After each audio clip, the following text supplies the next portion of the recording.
Here on Cricbuzz Comm Box, at the end of 10 overs, India, or rather Australia, in a very similar position to where India were, but it's been a completely different 10 overs from what Australia bowled when India were batting. And we'll discuss that with Michael Vaughan first up, and something we'll obviously touch upon much more in detail at the end. Just to remind you, 74 for 2 in 10 overs. Stephen Smith dismissed by Yuzvendra Chahal, who was not in the original 11. That is the big talking point. Aaron Finch also has come and gone. Only Darcy Short from the top order still very much there in the company of Glenn Maxwell. As I said, we're going to discuss this threadbare at the end of the game, Michael, but your first reaction to Yuzvendra Chahal even being on the park? I'll be honest, I think India have used the system. You actually look at the protocol of what should happen when a player gets hit on the helmet. The physio and doctor has to go on the pitch. That didn't happen. Jadeja then batted on, smacked the ball to all parts. So, it looked from the visible eye, from where I'm sat, that he could obviously see the ball. He was fine. And then he gets a leg injury, sees out the innings, goes into the dressing room. And I think India have used the system. Have almost gone, wait a minute, we can use that hit on the helmet as a concussion injury. Your leg we can kind of put to one side, and we put Chahal on. That's from where I see it. It might be wrong. We'll have to wait and see. But for a long time, we've all been saying that you have to have independent judges. You have to have independent doctors on the ground. That's not the case. So the Indian doctor would have gone, yeah, he's got concussion, have a replacement. It's well within their rights, if he has got concussion, to have that replacement. But because of that leg injury that he picked up towards the end of the innings, that's why we've all kind of sniffed a rat. And maybe the Indian team have just used the system nicely for them. Chahal, well, he's got the 2 wickets. So you can imagine Justin Langer's anger in the Australian dugouts about what has happened. But we're in for a great game. It's a real tight contest, which can go either way. Yeah, it certainly is. And just looking at the match purely from a match point of view now, the 2 wickets that have fallen, key wickets, you can see there, 2 for 10 for the concussion sub. Deepak Chahar has bowled decently after that first over. And the other talking point, Michael, a couple of dropped catches, including a fairly simple one to Virat Kohli.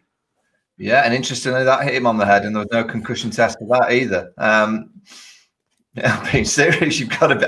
I know it's only a small blow, but you're supposed to have a test every time the ball hits you on the head in this era of the game. Washington Sundar, I have to say, was outstanding. I think he's a wonderful talent.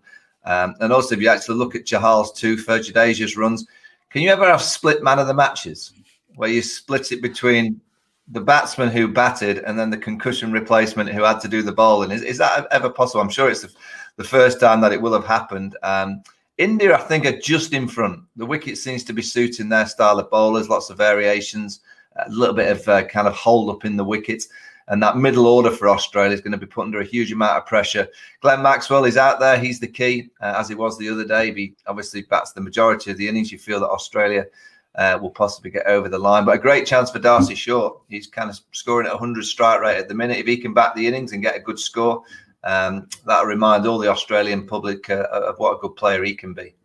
Well, as we're talking, we've got a review that's been taken by the fielding side, and it's against Glenn Maxwell. So it just remains to be seen. Natarajan, the bowler, and the appeal is for LBW. And we'll just wait and see how that plays out. But you've talked about Darcy Short. For Aaron Finch as well, it was a good start. They had that perfect start, really, for which, of course, the My 11 Circle Badge of Honor has gone to you, Michael. But it just meant that you said they're going to go hard. And they did go hard. And at that point in time, until Chahal came in with the 2 concussion wickets, Australia were well in front. Yeah, I love the fact you're calling them concussion wickets. Yeah. But it was the same just the other day in the 50-over game that, in the middle of the innings, it seemed to just grip a little bit more. So Australia had to come out and try and make the most of those first 6. They did. But now it's the stage where I think most teams around the world will fancy challenging the Australian team is if you can get that middle order batting against seam bowlers that have variations and obviously spin options, which India have. I think Virat will be quietly confident that he should have enough in the tank to try and make sure that they win this game, go 1-0 up in the series. But that Maxwell is the decision. Is it the review? Is it going with? It has gone for India. It's a finger raised, change of decision by the umpire, wicket to Natarajan, and a huge wicket. I think it's worth just touching upon the ramifications of that wicket, because it is the man who could have changed things around. It's Maxwell. There's no Carey to keep him company. Enriquez walks out to join Darcy short. So Australia on the back foot. Yeah, India well in front now. They've got the key wickets as Smith, Finch, and Maxwell. They're favourites clearly, but it's also a great opportunity for those Australian players that don't necessarily get too many opportunities to go and win a game for Australia. So Darcy short, Enriquez, great chance for them to see the team over the line, but it's going to take some skill, some power, probably a little bit of fortune against this kind of Indian attack. India well in front of the game now. And only Matthew Wade to come. Remember, we expected Matthew Wade to bat at number 3. They rejigged the batting order to keep that left-right combination going with Darcy short out there. So Matthew Wade will be just trying to refocus, expected to go at number 3, as Aaron Finch mentioned at the toss, but he will be coming in at number 6 with only Sean Abbott and the bowlers to follow. Yeah, absolutely. And I just think the tempo of the innings hasn't been quite right from Australia. I don't think any of the players have quite got accustomed to the wicket. Steve Smith's dismissal, whatever it is in T20 cricket, I mean, in 50-over cricket, you play with so much control, but he got his strike rate up by just playing orthodox cricket strokes. I think in T20 cricket, you look at the IPL for Rajasthan, he seems to just be a little bit too frantic too soon.